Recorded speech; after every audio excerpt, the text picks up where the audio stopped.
혼자 있는 시간이 많아졌을 때 가져야 할 마음가짐. 안녕하세요. 오늘은 많은 분들이 공감하실 만한 이야기를 나눠보려고 합니다. 바로 혼자 있는 시간이 많아졌을 때 가져야 할 마음가짐에 관한 내용입니다. 어느 날 문득 주변을 둘러보니 집안이 너무 조용하다는 걸 느끼신 적 있으신가요? 아침에 일어나도 점심을 먹어도 저녁이 되어도 혼자인 시간이 길어지면서 마음 한편이 허전해지는 경험 말입니다. 자녀들은 각자의 가정을 꾸리고 친구들은 건강 문제로 자주 만나기 어려워지고 배우자와의 사별이나 은퇴 후 달라진 일상 속에서 많은 분들이 이런 변화를 겪고 계십니다. 통계청 자료에 따르면 우리나라 65세 이상 1인 가구는 매년 증가하고 있으며 혼자 사는 어르신들의 수가 빠르게 늘어나고 있습니다. 하지만 이것은 단순히 숫자의 문제가 아닙니다. 이는 우리 모두가 인생의 어느 시점에서 마주하게 될 자연스러운 변화이며 어떻게 받아들이고 대응하느냐에 따라 우리 삶의 질이 크게 달라질 수 있습니다. 많은 분들이 혼자 있는 시간이 늘어나면서 외로움, 무기력함, 우울감을 느끼기도 합니다. 내가 이제 쓸모없는 사람이 된 건 아닐까, 아무도 나를 필요로 하지 않는구나라는 생각에 빠지기도 하죠. 하지만 저는 오늘 여러분께 말씀드리고 싶습니다. 혼자 있는 시간은 결코 두려워해야 할 것이 아니며 오히려 인생의 새로운 장을 열어갈 수 있는 소중한 기회가 될 수 있다는 것을요. 이 시간을 통해 여러분과 함께 혼자 있는 시간을 어떻게 바라보고 어떤 마음가짐으로 살아가야 하는지 깊이 있게 이야기해 보겠습니다. 이 내용이 여러분의 일상에 작은 위로가 되고 실질적인 도움이 되기를 진심으로 바랍니다. 1. 혼자 있음과 외로움은 다르다는 것을 이해하기. 많은 분들이 혼자 있는 것과 외로운 것을 같은 의미로 받아들이십니다. 하지만 이 둘은 분명히 다릅니다. 혼자 있음은 물리적인 상태를 말하는 것이고 외로움은 심리적인 감정 상태입니다. 사람들로 둘러싸여 있어도 외로움을 느낄 수 있고 반대로 혼자 있어도 충만하고 평온한 마음을 가질 수 있습니다. 이것을 이해하는 것이 첫 번째 마음가짐의 출발점입니다. 혼자 있는 시간 자체가 문제가 아니라 그 시간을 어떻게 받아들이고 채워가느냐가 중요한 것입니다. 평생을 다른 사람을 돌보고 가족을 위해 헌신하며 살아오셨던 분들에게 갑자기 찾아온 혼자만의 시간은 낯설고 불편할 수 있습니다. 하지만 이것은 이제 여러분이 여러분 자신을 위해 시간을 쓸 수 있게 되었다는 의미이기도 합니다. 평생 미뤄왔던 것들, 하고 싶었지만 하지 못했던 것들을 할 수 있는 기회가 온 것입니다. 혼자 있는 시간을 고독이라는 긍정적인 개념으로 바라보는 연습이 필요합니다. 고독은 자기 자신과 깊이 만나는 시간이며 내면의 평화를 찾는 소중한 과정입니다. 세계적인 철학자들과 예술가들이 고독을 창조와 성찰의 원천으로 여겼던 이유가 여기에 있습니다. 자신에게 집중하는 시간으로 재정의하기. 혼자 있는 시간이 많아졌다는 것은 이제 여러분이 진정으로 여러분 자신에게 집중할 수 있게 되었다는 뜻입니다. 평생을 다른 사람의 필요에 맞춰 살아왔다면 이제는 내가 진정으로 원하는 것이 무엇인지 탐색할 수 있는 시간입니다. 아침에 일어나서 오늘 나는 무엇을 하고 싶은가라고 스스로에게 물어보세요. 작은 것부터 시작하면 됩니다. 좋아하는 차 한 잔을 천천히 음미하며 마시기, 창밖의 풍경을 바라보며 계절의 변화를 느끼기, 오래전 좋아했던 음악을 다시 듣기 등 일상의 소소한 즐거움들을 재발견하는 것부터 시작할 수 있습니다. 많은 어르신들이 평생 자신의 취미나 관심사를 찾을 시간이 없었다고 말씀하십니다. 직장생활, 자녀 양육, 가사일로 바쁜 나날들을 보내셨기 때문입니다. 하지만 지금이 바로 그 시간입니다. 젊었을 때 하고 싶었지만 하지 못했던 것들의 목록을 만들어 보세요. 악기 배우기, 그림 그리기, 글쓰기, 사진 찍기, 정원 가꾸기 등 무엇이든 좋습니다. 최근에는 시니어를 위한 다양한 프로그램들이 많이 생겨나고 있습니다. 주민센터, 복지관, 평생교육원 등에서 제공하는 프로그램들을 찾아보세요. 새로운 것을 배우는 과정에서 같은 관심사를 가진 사람들을 만날 수도 있고 삶에 새로운 활력이 생길 것입니다. 3. 규칙적인 생활 리듬 만들기. 혼자 있는 시간이 많아지면 자칫 생활이 불규칙해지기 쉽습니다. 일어나는 시간도, 식사 시간도, 잠드는 시간도 제멋대로가 되어버릴 수 있죠. 하지만 규칙적인 생활 리듬은 정신 건강과 신체 건강 모두에 매우 중요합니다. 매일 같은 시간에 일어나고 규칙적으로 새끼 식사를 하며 적절한 시간에 잠자리에 드는 것이 기본입니다. 이것이 단순해 보일 수 있지만 혼자 생활할 때는 이런 기본적인 것들을 지키기가 생각보다 어렵습니다. 오늘은 귀찮으니까 아침을 거르자, 낮잠을 너무 많이 자서 밤에 잠이 안 오네, 이런 일들이 반복되면 생활 리듬이 무너지고 그것은 곧 마음의 균형도 무너뜨립니다. 하루의 루틴을 만들어 보세요. 아침에 일어나면 가장 먼저 할 일, 오전에 할 일, 오후에 할 일, 저녁에 할 일을 정해두는 것입니다. 예를 들어 아침에 일어나서 간단한 스트레칭을 하고 아침 식사를 준비하고 식사 후에는 가벼운 산책을 하는 식으로 말입니다. 이런 루틴이 있으면 하루가 구조화되고 시간이 의미 있게 흘러간다는 느낌을 받을 수 있습니다. 특히 운동은 규칙적인 생활 리듬을 만드는 데 큰 도움이 됩니다. 매일 같은 시간에 30분 정도 걷기만 해도 신체 건강은 물론 정신 건강에도 좋은 영향을 미칩니다. 걷는 동안 자연을 느끼고 동네 사람들과 인사를 나누며 생각을 정리할 수 있습니다. 날씨가 좋지 않은 날에는 실내에서 할 수 있는 간단한 체조나 요가를 하는 것도 좋습니다. 4. 관계를 능동적으로 만들고 유지하기. 혼자 있는 시간이 많다고 해서 사람들과의 관계를 포기해야 하는 것은 아닙니다. 오히려 더욱 능동적으로 관계를 만들고 유지하는 노력이 필요합니다. 기다리기만 해서는 안 됩니다. 누가 나한테 전화를 해주겠지, 자식들이 찾아오겠지라고 생각하며 기다리기만 하면 외로움은 더욱 깊어질 뿐입니다. 먼저 연락하세요. 오랜만에 친구에게 전화를 걸어 안부를 묻고 차 한잔하자고 제안해보세요. 요즘은 스마트폰으로 영상통화도 쉽게 할 수 있습니다. 멀리 사는 가족들과 영상통화를 하면 얼굴을 보며 이야기할 수 있어 훨씬 가깝게 느껴집니다. 동네 복지관이나 경로당, 도서관 등을 이용하는 것도 좋은 방법입니다. 이런 곳에서는 비슷한 연령대의 사람들을 만날 수 있고 함께 할 수 있는 프로그램들도 많습니다. 처음에는 낯설고 어색할 수 있지만 용기를 내어 나가보세요. 새로운 친구를 사귀고 함께 시간을 보낼 수 있는 동료들을 만날 수 있습니다.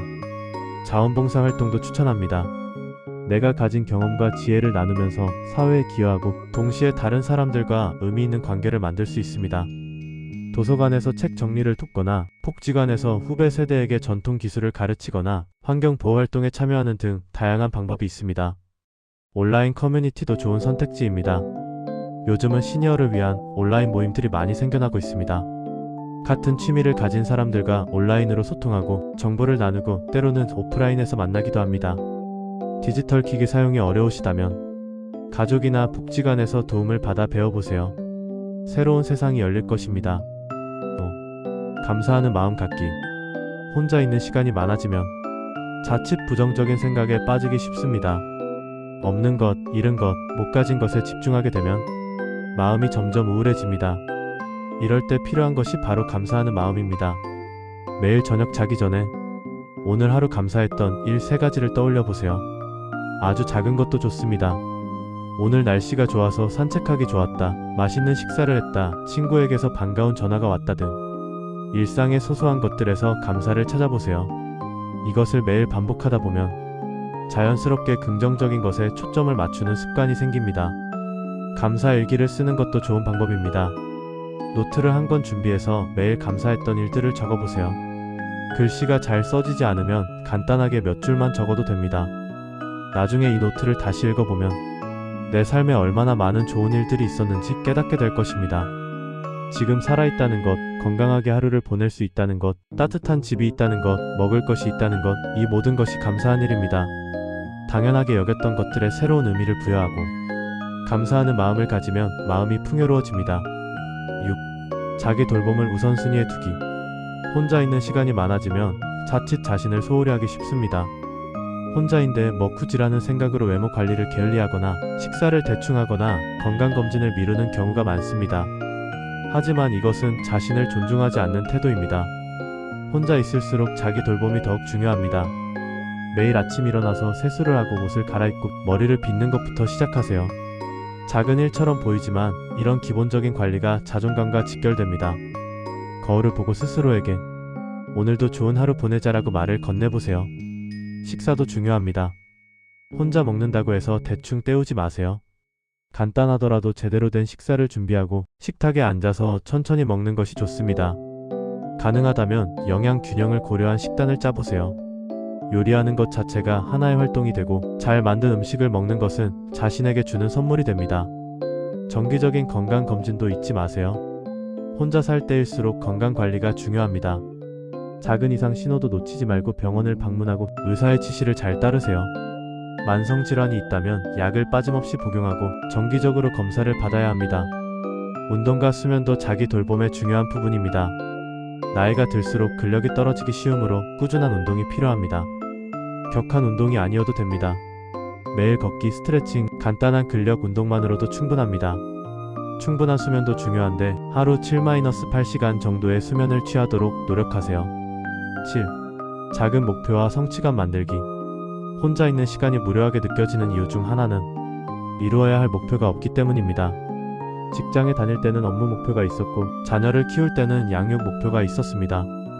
하지만 은퇴 후 자녀가 독립한 후에는 뚜렷한 목표가 사라져버린 것처럼 느껴집니다. 이럴 때 필요한 것이 작은 목표를 세우는 것입니다. 거창한 목표가 아니어도 됩니다. 이번 주에 책 한 권 읽기, 매일 30분씩 걷기, 새로운 요리 한 가지 만들어보기, 화분에 꽃 심고 가꾸기 등 일상적이고 실현 가능한 목표를 세워보세요. 목표를 달성했을 때는 스스로를 칭찬하고 보상해주세요. 잘했어, 대단한데라고 자신에게 말하고 좋아하는 간식을 사 먹거나 좋아하는 프로그램을 보는 등 작은 보상을 주세요. 이런 성취감과 보상의 경험이 쌓이면 삶의 활력이 생깁니다. 장기적인 프로젝트를 가지는 것도 좋습니다. 예를 들어 손주들을 위해 가족 역사를 정리하거나 평생 찍은 사진을 앨범으로 만들거나 자서전을 쓰는 것도 의미 있는 프로젝트가 될 수 있습니다. 이런 프로젝트는 시간을 의미 있게 보내게 해주고 후대에 물려줄 수 있는 유산이 되기도 합니다. 8. 디지털 도구 활용하기. 혼자 있는 시간을 더욱 풍요롭게 만들어줄 수 있는 것이 바로 디지털 도구입니다. 많은 어르신들이 스마트폰이나 컴퓨터 사용을 어려워하시지만 조금만 배우면 새로운 세상이 열립니다. 스마트폰으로 가족들과 영상통화를 하고 사진을 주고받고 메시지를 보낼 수 있습니다. 유튜브에서는 관심 있는 분야의 영상을 무료로 볼 수 있고 온라인 강의를 통해 새로운 것을 배울 수도 있습니다. 음악 앱으로 좋아하는 음악을 듣고 뉴스 앱으로 실시간 뉴스를 확인할 수 있습니다. 처음에는 어렵게 느껴질 수 있지만 가족이나 복지관에서 제공하는 교육 프로그램을 이용하면 충분히 배울 수 있습니다. 최근에는 시니어를 위한 쉬운 사용 설명서나 유튜브 강의도 많이 나와 있습니다. 특히 요즘은 건강관리 앱, 운동기록 앱, 약 복용 알림 앱 등 유용한 앱들이 많습니다. 이런 도구들을 활용하면 혼자서도 체계적으로 자기 관리를 할 수 있습니다. 온라인 쇼핑도 편리합니다. 무거운 물건을 직접 들고 다니지 않아도 집까지 배달받을 수 있고 다양한 상품을 비교해서 구매할 수 있습니다. 처음에는 가족의 도움을 받아 시작하고 점차 익숙해지면 혼자서도 할 수 있게 됩니다. 9. 과거에 얽매이지 않고 현재를 살기. 많은 어르신들이 과거에 대한 그리움과 후회로 힘들어하십니다. 그때는 좋았는데 그때 그렇게 하지 말걸, 예전에는 이렇지 않았는데 같은 생각들이 현재의 삶을 즐기지 못하게 만듭니다. 과거는 이미 지나간 시간입니다. 물론 과거의 좋은 추억을 떠올리며 미소 짓는 것은 좋지만 거기에 과도하게 집착하거나 현재와 비교하며 불행해하는 것은 도움이 되지 않습니다. 과거의 후회도 마찬가지입니다. 그때 이렇게 했더라면이라는 생각은 현재를 사는데 아무런 도움이 되지 않습니다. 지금 이 순간에 집중하세요. 마음 챙김이나 명상이 도움이 될 수 있습니다. 숨을 들이쉬고 내쉬는 것에 집중하고 지금 여기에서 느껴지는 감각들에 주의를 기울이세요. 창밖의 새소리, 따뜻한 차의 온기, 편안한 의자의 촉감 등 현재의 순간을 온전히 경험하는 연습을 하세요. 용서도 중요합니다. 과거에 나를 힘들게 했던 사람들, 그리고 무엇보다 나 자신을 용서하세요. 과거의 실수나 잘못된 선택을 계속 붙들고 있으면 현재를 평화롭게 살 수 없습니다. 그때는 그것이 최선이었다고 받아들이고 이제는 놓아주세요. 나이 듦을 긍정적으로 받아들이는 것도 중요합니다. 젊음이 좋았다고 해서 지금이 가치 없는 것은 아닙니다. 오히려 나이가 들면서 얻게 되는 지혜, 여유, 깊이 있는 통찰력은 젊었을 때는 가질 수 없었던 귀중한 자산입니다. 10. 의미와 목적 찾기. 인간은 의미 있는 삶을 살고자 하는 욕구를 가지고 있습니다. 혼자 있는 시간이 많아졌을 때 공허함을 느끼는 이유 중 하나는 삶의 의미와 목적을 잃었다고 느끼기 때문입니다. 하지만 은퇴했다고 자녀가 독립했다고 해서 삶의 의미가 사라지는 것은 아닙니다. 오히려 이제는 새로운 의미와 목적을 스스로 창조할 수 있는 자유가 생긴 것입니다. 무엇이 나를 행복하게 만드는지, 무엇을 할 때 살아있다는 느낌을 받는지 생각해보세요. 어떤 사람은 정원을 가꾸는 것에서, 어떤 사람은 글을 쓰는 것에서, 어떤 사람은 다른 사람을 돕는 것에서 의미를 찾습니다. 정답은 없습니다. 각자에게 의미 있는 것이 다를 뿐입니다. 평생 쌓아온 경험과 지혜를 나누는 것도 의미 있는 일입니다. 후배 세대에게 조언을 해주거나 손주들에게 이야기를 들려주거나 지역 사회에 기여하는 것 모두 가치 있는 일입니다. 여러분의 존재 자체가 누군가에게는 큰 의미가 될 수 있습니다. 영적인 성장에 관심을 가지는 것도 좋습니다. 종교가 있다면 신앙생활을 더욱 깊이 있게 해보세요. 종교가 없더라도 철학적 사색이나 명상을 통해 삶의 본질에 대해 생각해보는 시간을 가질 수 있습니다. 오늘 영상이 여러분께 도움이 되었기를 바랍니다. 궁금한 점이 있으시면 댓글로 남겨주세요. 다음에는 더 유익한 내용으로 찾아뵙겠습니다. 건강하세요. 감사합니다.